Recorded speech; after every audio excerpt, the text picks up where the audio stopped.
ফরিদপুরে কথিত সুফিবাদ চর্চা ও লালনবাদের ছদ্মাবরণে অল্প বয়সী নারীদের খ্রিস্ট ধর্মে দীক্ষিত করার অভিযোগ উঠেছে একটা চক্রের বিরুদ্ধে। বিষয়টা বিভিন্ন ইলেকট্রনিক মিডিয়াতে এসেছে। এবারে স্থানীয় জাতীয় পর্যায়ে আমাদের করণীয় কী? এই নিউজটি আমিও দেখেছি, কোনো কোনো গণমাধ্যমে উঠে এসেছে, বাট এইটার ব্যাপারে কোনো অ্যাকশনে যাওয়া হয়েছে, অর্থাৎ সরকারের তরফ থেকে কোনো অ্যাকশন নেওয়া হয়েছে বলে আমাদের জানা নেই। অতএব আমরা আশা করব যে এই বিষয়টিকে তদন্ত করে যথোপযুক্ত ব্যবস্থা যেন গ্রহণ করা না হয়। আমাদের দেশে নানা রকমের ফান্দে ফেলে, মানুষকে বিভ্রান্তের মধ্যে ফেলে বিভিন্ন ধর্মে দীক্ষিত করা হচ্ছে দীর্ঘদিন থেকে। খ্রিস্টান ধর্মে মানুষকে দীক্ষিত করার কথা আমরা জানি, আহমদিয়া অর্থাৎ কাদিয়ানি ধর্মে মানুষকে দীক্ষিত করার কথা আমরা জানি। এগুলোকে মানুষ মুসলমানদের ধর্ম মনে করে অনেকটা বিভ্রান্ত হয়ে তাদের দলে ভিড়ে যায়। তো এই বিষয়গুলো আসলে খুব সিরিয়াসলি দেখা উচিত। এবং এগুলোর ব্যাপারে কেন জানি যারা যখন ক্ষমতা আসেন তারা একটু উদাসীন থাকার চেষ্টা করেন বা ভয় পান হয়তোবা, যে এটাকে তারা মনে করেন স্পর্শকাতর ইস্যু। দেখুন, প্রত্যেক ধর্মের মানুষ যার যার ধর্মের কাজকাম করবে, প্রচার করবে, ঠিক আছে, বাট আপনি মুসলমান সেজে বা অন্য মুসলমানরা বিভ্রান্ত হতে পারে সেরকম কিছু করা কি আপনার জন্য আদৌ নৈতিকভাবে সঠিক হয়?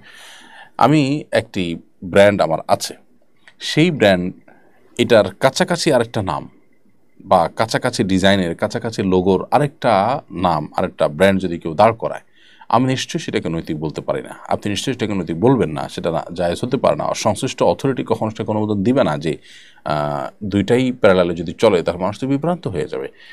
এবং এটা যে নকল, আপনি যেটা করেছেন এটা যে নকল, সেটা বোঝার অপেক্ষা রাখে না।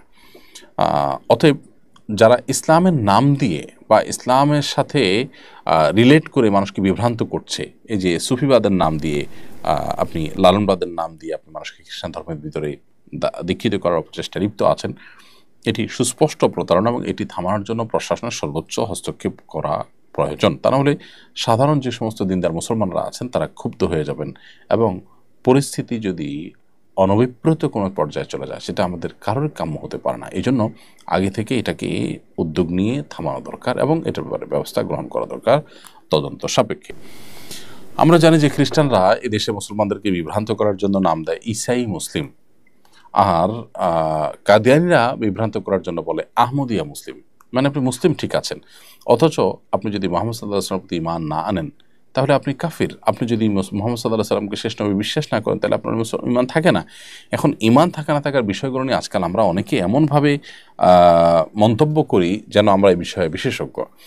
আমাদের কাছে ভাবটা এমন মনে হয় যে ঈমান এটা বোধ হয় একবার আনলে জীবনে আর কখনো যাবে না। ঈমান বোধ হয় চিরকাল টিকে থাকে এমন কোনো বিষয়। অথচ ঈমান হলো বিশ্বাস। আপনার বিশ্বাস পরিপন্থী কোনো কিছু আপনি করেছেন, বলেছেন, প্রকাশ করেছেন, এটাই আপনার ঈমানহীনতার প্রমাণ। অতএব এটার বোঝার জন্য খুব বেশি পণ্ডিত হওয়ার প্রয়োজন নেই। এমত অবস্থায় যারা লালনবাদ, সুফিবাদ চর্চার নামে খ্রিস্টান ধর্ম প্রচার করছে এবং অল্প বয়সী নারীদেরকে টার্গেট করছে, তাদের বিরুদ্ধে যথাযথ ব্যবস্থা গ্রহণ করবার জন্য সংশ্লিষ্ট কর্তৃপক্ষে বিনীতভাবে আমি আহ্বান জানাচ্ছি।